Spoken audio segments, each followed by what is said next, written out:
kababayan eh. Anyway, pag-usapan naman po natin yung sa EDSA ngayon. 'Di ba? Pag-usapan naman po natin yung sa EDSA na mangyayari mamaya.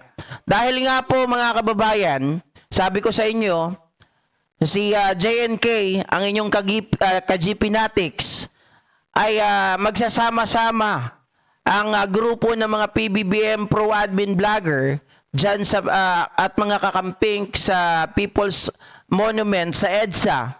Ipakita po natin yung tunay nating suporta. Ipakita po natin na majority ang mas gusto na impeach si Sara Duterte. GP, bakit ba eager na eager ka na ma-impeach itong si Sara Duterte? Para, mga kababayan, nakita nyo naman yung mga balita ngayon. NGCP, Chinese ang namumuno. Chinese ang mga executive. Paano pa kaya mga kababayan, yung WPS, nakita nyo kung ano yung mga secret transaction nila, 'di ba? Nakita ninyo mga kababayan, yung mga nangyayari dito sa bansa natin, puro Chinese yung mga pinapapasok dito sa Pogo, 'di ba? Siyempre pag may Pogo, mayroong kaakibat 'yan na mga krimen, kagaya po ng pagkidnap ng mga tao para lang gamitin yung pang-i-scam, tapos droga, kasama na rin yan. Eh hindi naman nahuli ng mga panahon ni Digong dahil nga di umano sa investigasyon ay sila mismo ang pumoprotekta. Ngayon kapag bumalik po ang mga Duterte sa pwesto, sa palagay ninyo mga kababayan, tayo po ay mananahimik. Ang lagi ko pong sinasabi, kung si Digong pumatay or nakapatay o nagkaroon ng casualty na halos or mahigit 30,000, eh mas malala po ang mangyayari kapag si Sara Duterte. Nakita nyo naman, lantaran, mga kababayan, NBI, PNP, DOJ, anong ginagawa niya? Binabaliwala. 'Di ba? Nung siya ay mayor, anong ginawa niya sa sheriff? Sinuntok. Na samantalang itong sheriff ay ginagawa lamang ang kanyang tungkulin. Pero nakatikim ng ilang suntok kay BP Sara. Nakita nyo rin, mga kababayan, yung pagiging bratinela nito. Diba? Doon sa Kongreso, sabi niya, siya daw ay mag-aabogado kay Zuleika Lopez. Kung tutuusin, mga ka-GP Natics, yun ay pagiging bratinela lang. At itong batas natin, itong mga namumuno sa atin, kulang din sa pangil. Bakit? Si Sara Duterte, hindi ba nila alam, kailangan niya muna dapat na mag-resign as BP, 'di ba? Bago siya pwedeng mag-counsel kay Zuleika Lopez. Pero anong ginawa ng mga namumuno sa atin? Wala. Mga kababayan, hindi man lang nila sinabi, hoy, abogado ka, dapat alam mo na kailangan kapag ikaw ay may pwesto sa gobyerno, mababaliwala ang pagiging abogado mo. Hindi ka pwede mag-counsel kahit kanino. Kung gusto mo mag-counsel, bumaba ka muna sa pwesto. Pero hindi po nangyari yun, mga kababayan. Kumbaga, sila may sariling batas. Sila, ang nangyayari ay talagang ang hirap patinuin. Kumbaga sa isang bata o sa isang baso na lang, mga kababayan, puno na yung baso. Kapag nilagyan mo ng tubig, matatapo na lang. Hindi na ina-adapt ng utak. Pag bata naman, mga kababayan, parang batang matigas na talaga yung ulo. Baka batang adik pa. Diba? Na hindi mo na kayang pagsabihan. Dahil pag pinagsabihan mo, sisinghalan ka. Kapag pinagsabihan mo kung aso, mga kababayan, ay kakagating ka. Ganon ang style nitong si Sara Duterte. Dinadaan po, tapos kapag sila naman, di ba, idadaanin sa paawa-awa. Kita mo yung pagiging bratinela niya, balikan ko lang din. Yung kanyang budget, pagdating po sa 2025 budget, di ba? Ang sinabi niya po doon, mga ka-GP Natics, ay ipupurgo niya yung desisyon. Diba? Sa House of Representative, kung magkano ang ibibigay sa kanya, ay tatanggapin nila, magtatrabaho sila kung ano man ang budget na meron sila. Sabi nga niya, kahit zero budget daw ang ibigay sa kanila, kaya nilang tumayo. Pero ngayon, nakita natin, umaangal na hindi raw binigyan ng GAA, hindi raw binigyan ng budget ang medical assistant at burial assistant. Samantalang redundant naman talaga. Hindi naman dapat sa kanila ibigay yun. Dapat yun sa DSWD. Di ba? Oh. I think 8080 is insane. Bobo yan eh. Ang 8080 is bobo. Sabi ni Life Morgan, thanks Brenda, my son doesn't want to go home anymore for vacation. We are bored there. Ernesto Fernando, sasali kami ngayon sa rally. Sara impeach now. Yon. Estrella Pasio, dito sa Spain maraming gusto ma-impeach yang Sara na yan. Sabi naman ni Boas, good morning po idol, God bless more idol.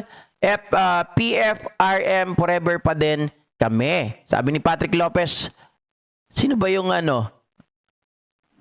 Ayun, Dom Darien. Ano ba ibig sabihin ng 8080? Bobo po yun. Brenda Barton, paano ba basahin to? Lapes? Yes, it's the main busy road, I think. Ayun. Sabi naman ni Rolando Tica, hindi naisahan ni Anthony Taberna at ng Iglesia ni Cristo si PBBM. Si PBBM ang nakaisa sa kanila. Nakalimutan ba nila? Marcos yan, anak ng pinakamatalinong naging presidente, ang kanyang ama. Tama po yun, mga kababayan. Kaya nga po ngayon, hindi na siguro, sabi ng mga bubwit ko, ng mga pusa at daga ko, ay hindi na raw magkanda-ugaga. Dahil kahapon, di ba? Naipabalita na nalaman na, nabisto na kung sino yung puting ahas sa Malacanang. Kung sino yung nagpapaabot ng mga impormasyon sa mga Duterte. Ngayon mga kababayan, aligagana ang mga ito. Dahil nga sa statement ni Pangulong Bongbong Marcos na tutuluyan na nga po si Sara Duterte. Oh.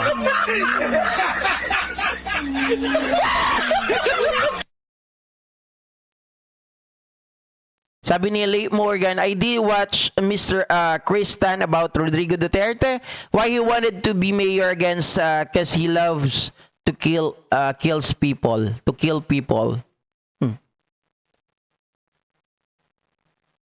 Amelia Pasiona, sir, good luck sa impeachment rally or sa impeach rally. Yan. Sabi ni Sir Romeo, pag nakabalik ang mga Duterte, hindi na siguro makaka-recover ang Pinas. Nako, Dana Brainard, sigurado, good morning po. Kapag nakabalik ang mga Duterte, mga kababayan, sa kangkungan talaga tayo pupulutin. Look at what happened right now. Yung utang ni Pangulong Bongbong Marcos, hindi lahat pero 1 trillion ay nabayaran na ni Pangulong Bongbong Marcos. 'Di ba? Oo, umutang din siya. Pero nabayaran niya na yung ibang utang niya. Ibig sabihin, malaki po kasi yung nakokolekta natin. Trillion din yung nakolekta natin, mga kababayan. Yung panahon ni Digong, di ba? Inopen ang Pogo. Sabi ni Harry Roque, ang Pogo ay nakakatulong pandagdag resources sa ating Pangulo. Pero kung tutuusin, mga kababayan, hinahanap natin yung mga taxes ng mga Pogo na yon, pero kulang-kulang ang nare-remit. Bakit kulang-kulang ang kanilang koleksyon? So, saan napupunta? Diba? Hindi kaya sa bulsa. Yun na kasi ang tanong.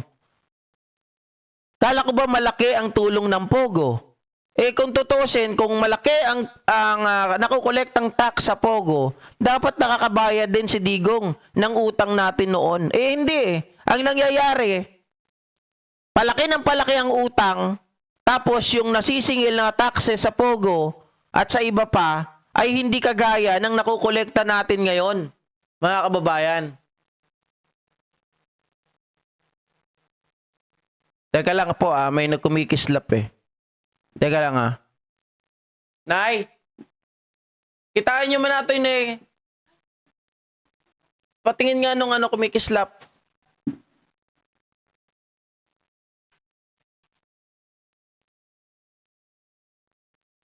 Sabi ni Dom Darien, yung pogo dagdag sa bulsa nila ka GP. Ano yon? Dagdag sa bulsa para sa 2028 election, ganun ba yon? Ano? Okay. Kala ko kung ano yun. Nagulat ako. Pasensya na kayo kasi habang yung dito sa eyeglasses ko, ayan, nakikita ko doon kumikislap. Akala ko kung ano na.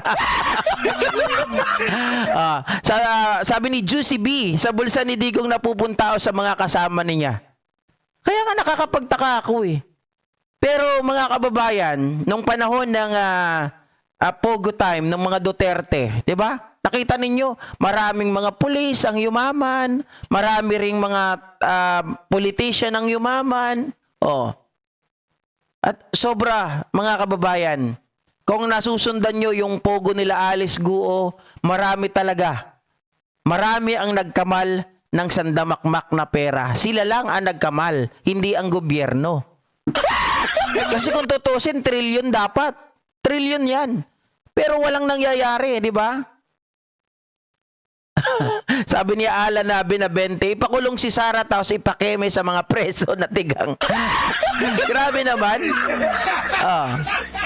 Sabi ni Jobeline, stop downplaying GP. Teka, ano po ang dina-downplay ko? 'Di ba? Vilma Mikabalo, talagang smart ang ating Pangulo PBBM. Advance na mag-isip, hindi na yan makakabalik ang mga Duterte. Wala na, lugmok na sila. Yun. Right? Sabi ni Ma'am Leticia Fernando, pag nakauwi sana ako, sasama rin ako sa rally. Impeach Sara Pusit, Sepulturera Piatos. Lito Yadaw, Ilocano Kagaya, idol, banatan nyo dagiti korap. Yan. Yun naman po talaga ang binabanatan natin, mga kababayan, mga ka-GP Natics. No? Mahirap kasi na tayo din, bira ng bira. Ako kasi, tinitingnan ko muna, pag ako po ay bibira, kailangan po, ay meron din tayong pinangahawakan. Kasi kung bibira lamang tayo, tapos wala naman tayong katibayan, mahirap po yun.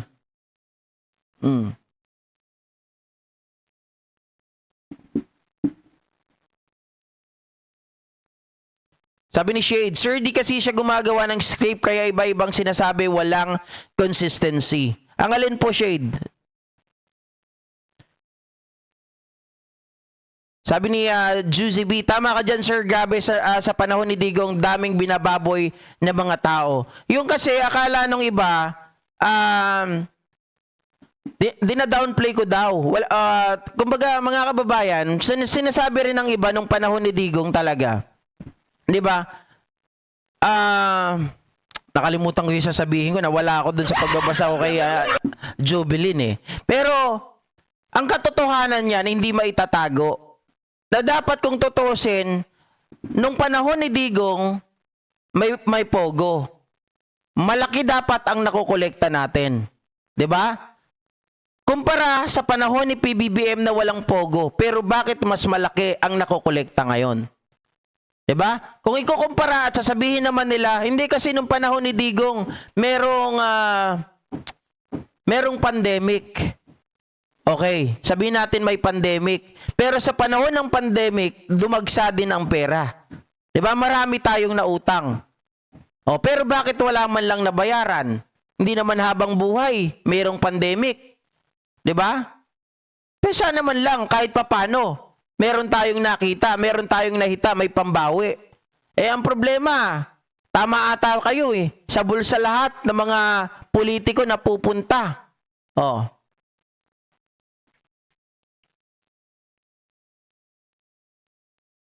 Pudnot ako na malakay, relate ako dyan, Uray Shak. Sabi ni Miyake Ackerman, wag na natin payagan makaupo ang Duterte, please. Sa mga nandito na DDS, magising na kayo, magmalasakit kayo sa Pilipino at sa Pinas. Anybody questioning you, host tells them to watch the Quadcom. Hindi, siguro yung mga yan ay hindi nanonood ng Quadcom. Yung mga yan ay talagang gusto lang nilang pakinggan ang mga bagay na gusto nilang marinig. 'Di ba? Sabi ko nga sa inyo, kung lahat kayo yung mga bagay na gusto nyong marinig, ay doon kayo sa kabilang grupo. Doon kayo sa manood sa mga vlogger na pro Duterte. Kasi dito, mga kababayan, mamaya, ito ba, downplay? Yung gagawin na impeach Sara movement? Hindi downplay yan. Di ba? Ito ay relevant. Bakit ko sasabihin na relevant ito at hindi ito downplay? Relevant ito kasi kapag ang mga Duterte, nakita natin sa tatay pa lang, 'di ba? Ang daming pangako, hindi naman tinupad. Ano yung mga pangako na yon? Isa-isahin ko pa ba? Mga kababayan, in 3 months, in 3 days, sabi pa nga 3 days, weeks, months, tapos ang problema sa droga. Wala. Ang usaping China sa WPS, ang sabi ni Digong, pupuntahan, 'di ba? Pupunta doon sa teritoryo nila, magtatayo ng flag ng Pilipinas, magje-jet ski. Walang ginawa. 'Di ba? Ang sabi, magpapatayo ng libo-libo, daan-daang infrastructure. Anong nangyari? Pinangakuan ng China nung mga huling taon niya, 2 taon, mga kababayan, iniwanan sa ere. Yan yung hinahabol at yan yung sinasabi ni Sara Duterte na continuity. Na bakit hindi ginagawa ngayon ng administrasyon ni Pangulong Bongbong Marcos? Kasi, mga kababayan, hindi nga tinuloy ng China sa panahon ng tatay mo. Paano itutuloy pa ng kasalukuyang administrasyon? 'Di ba? Dahil ang nag-offer niya ng China. Kung umurong ng China, paano pa maitutuloy? Dahil ang budget na hawak ng Pangulo natin ay hindi naman para sa budget or project na ipinangako ng China na hindi natuloy during your dad's time. Diba? So, this is very relevant, mga kababayan. Kaya nga sabi ko, etong mga Duterte, binibilog lang ang mga ulo natin. Pero hindi talaga tayo yung nakikinabang. Biruin nyo sa usaping droga, 30,000 Filipino people ang napatay. Isipin ninyo, ang bawat isang tao, lalong-lalo na yung mga tatay, 'di ba? Meron niyang pamilya, ilan ang anak, isipin ninyo. Kung pinatay mo 'yan, mga kababayan, at hindi mo inirehab, hindi mo dahil ayaw mong pakainin, maliwanag na 'yan ay paglabag sa karapatang pantao. 'Di ba? Pinatay mo na kaagad. Siyempre, yung mga anak-anak niyan, magdudusa.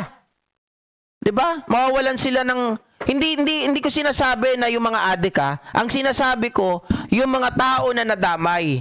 Yung mga tao na pwede naman kahit na sabihin natin na sila ay nahuli, may karapatan din naman silang magbago. 'Di ba? Oh. May karapatan ng lahat na magbago. Hindi yung pwedeng ilalagay natin ang batas sa ating mga kamay.